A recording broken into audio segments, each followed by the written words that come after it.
The most awkward part about teaching a lesson is when you start the lesson and you're like, okay, so we went over this last time. Let's see how it sounds this time. Whenever you're ready, let's get started. At that point, almost every student goes,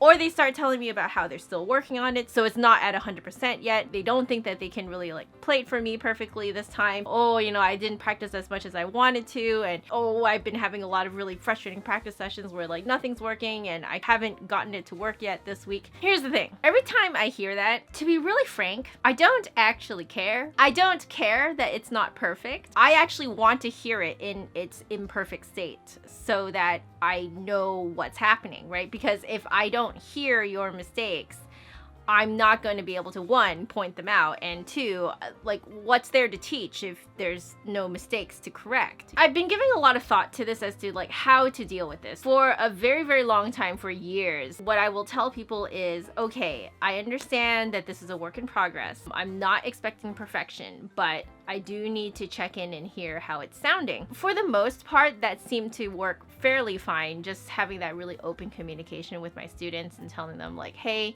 it's okay. I know that it takes more than a week to master some skills and some new things that I've taught you. I totally get it. Even I cannot master a skill in 1 week sometimes. That's just not how it works. For example, if you're going through an embouchure change, you're not going to be able to do it in a week. I did my embouchure change in 2 weeks, and my teacher was really surprised that it happened in 2 weeks. I think that was actually the first time that it occurred to me that when a teacher tells you to learn a new skill, more often than not, they're actually not expecting you to perfect the skill before the next time they see you. Most teachers, at least I only expect to hear some kind of improvement. I don't actually expect to hear complete perfection the next time I hear you. My teacher was so surprised with my embouchure change. She was floored. And I thought that I was cutting it close because I did not really end up actually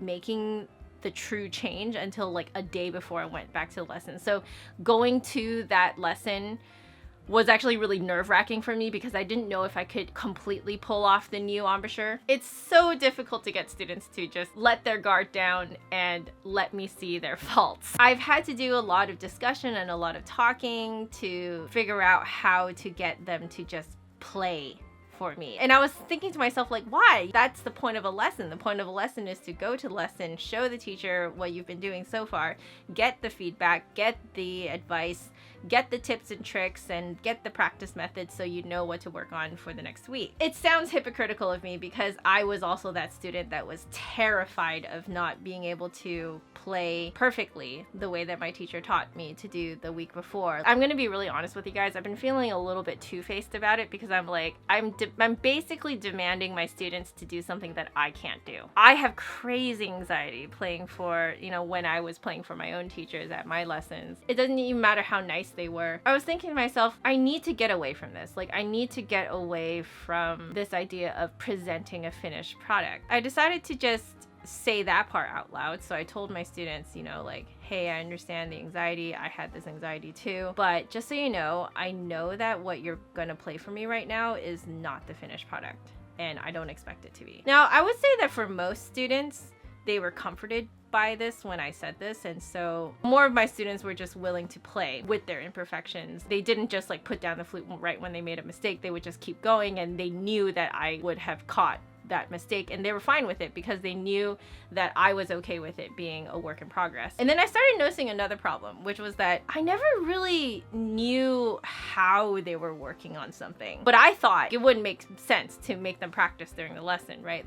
Most people are paying you to teach them. They're not paying you to listen to them practice. But I got more and more curious because I would point out some things, some problems, for example, with rhythm or something. I'd be like, okay, so have you tried swinging the rhythm? Have you tried, building forwards, building backwards? Have you tried building from the middle and out? Going through a bunch of practice methods in my head of like what they could try to make it better. And a lot of times my students, if they hadn't been taking lessons with me for a while, all of these concepts of all these different types of practice methods are usually completely new concepts to them. And I was surprised. I don't know why I was surprised though, because I'm their teacher. So like you would think that like as a teacher, you would be the one teaching the practice methods, right? But I'm not gonna lie. I was like, wait a second, like they don't know to do this, like they don't know to like break things down, and they don't know to like zoom in and work on that little mistake and then slowly put it back into context rather than like banging your head on the wall, just trying to repeat it over and over again until it's right. A lot of times just repeating it over and over again until it's right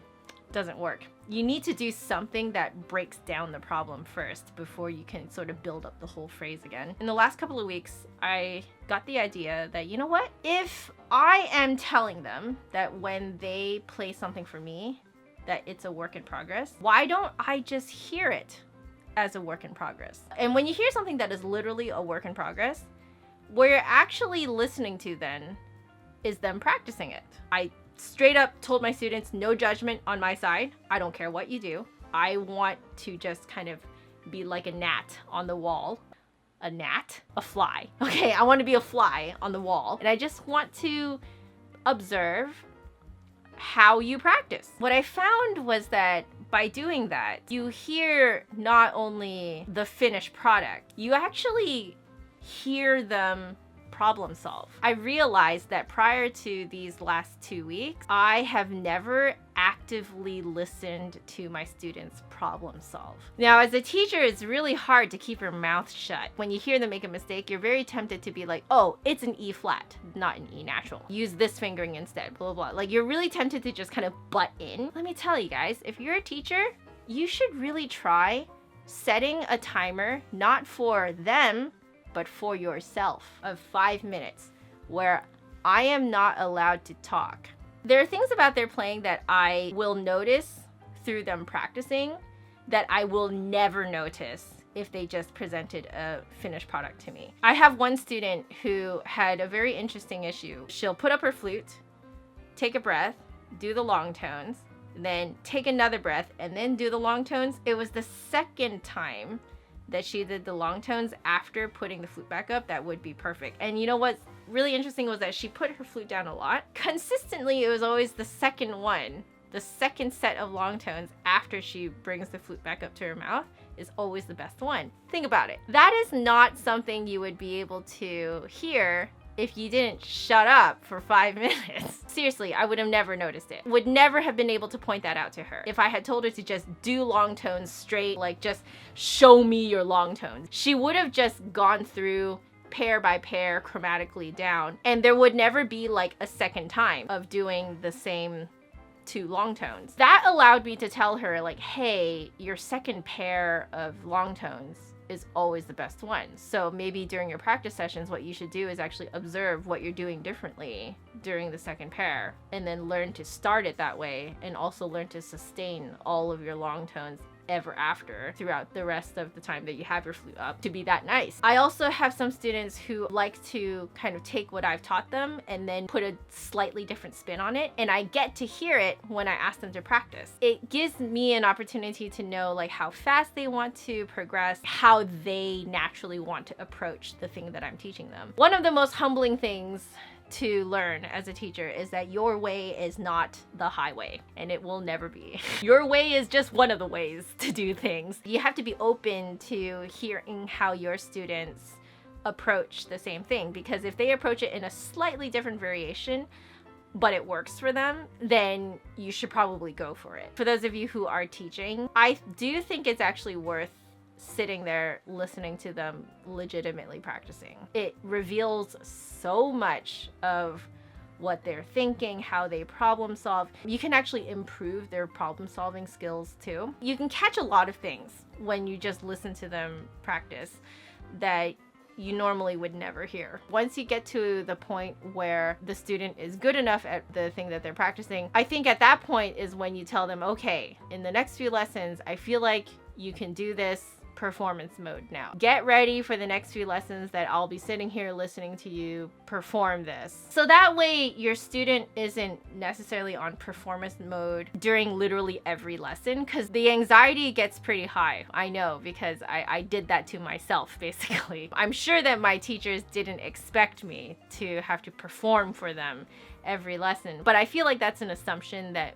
almost every student makes. Spinning it as you listening to them practicing really helps sort of loosen things up. They actually legitimately play better. That way you can actually work on the performance aspect of the piece as a separate entity rather than getting it confused with the more technical aspects of the piece. I feel like we need to differentiate between the two. So like the way that you teach a work in progress should actually be different from the way you teach a performance of that piece. Those are two very different things. I know only a small portion of you guys are actually teachers, but whatever. I wanted to share my thoughts because that has been sort of the latest thing on my mind. That's it for this week, guys. If you want to hang out with me, I'm on Twitch every weekday and sometimes on Patreon. I'll see you guys later.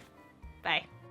I'm a bit lazy today. I am so lazy that my lighting is actually up because I live streamed right before this. I just out of habit turned them off, and now I just don't want to turn them back on. So we're just going to do a really simple setup today. Whatever.